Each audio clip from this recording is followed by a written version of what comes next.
കോഴിക്കോട് വടകരയിൽ വാഹനത്തിനുള്ളിൽ 2 പേർ മരിച്ച നിലയിൽ. മരിച്ചവരെ ഇതുവരെ തിരിച്ചറിഞ്ഞിട്ടില്ല. മുഹമ്മദ് ഷഹീദ് നമുക്കൊപ്പം കോഴിക്കോട് നിന്ന് ചേരുന്നുണ്ട്. ഷഹീദ്, ഇവരാരാണ്?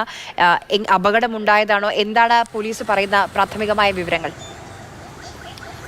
വടകരയ്ക്ക് അടുത്താണ് ഇങ്ങനെയൊരു സംഭവം ഇപ്പോൾ പുറത്തു വരുന്നത്. വടകര കടുത്ത സമീപത്ത് റോഡരികിൽ നിർത്തിയിട്ടിരുന്ന കാരവനിൽ ആണ് 2 പേർ മരിച്ച നിലയിൽ ഇപ്പോൾ കണ്ടിരിക്കുന്നത്.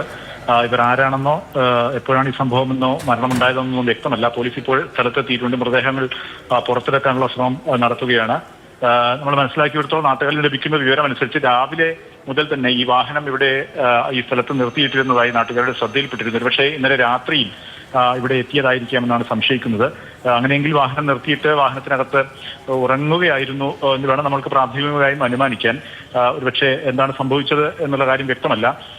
ഏതായാലും ഇന്ന് വൈകിട്ടോടു കൂടിയാണ് ഇപ്പോൾ ഇവരെ മരിച്ച നിലയിൽ കണ്ടെത്തി പോലീസ് എത്തി വാഹനം തുറന്ന് പരിശോധിച്ചപ്പോൾ മൃതദേഹം കണ്ടത്. ഇവരെയും കാണാതായതറിഞ്ഞ് ഇവരുടെ ബന്ധുക്കളും സുഹൃത്തുക്കളും ഒക്കെ ഇവരുടെ മൊബൈൽ ടവർ ലൊക്കേഷൻ നോക്കി പരിശോധിച്ചെത്തിയപ്പോഴാണ് ഈ കാരവൻ ഇവിടെ കിടക്കുന്നത് അവരുടെ ശ്രദ്ധയിൽപ്പെട്ടത്.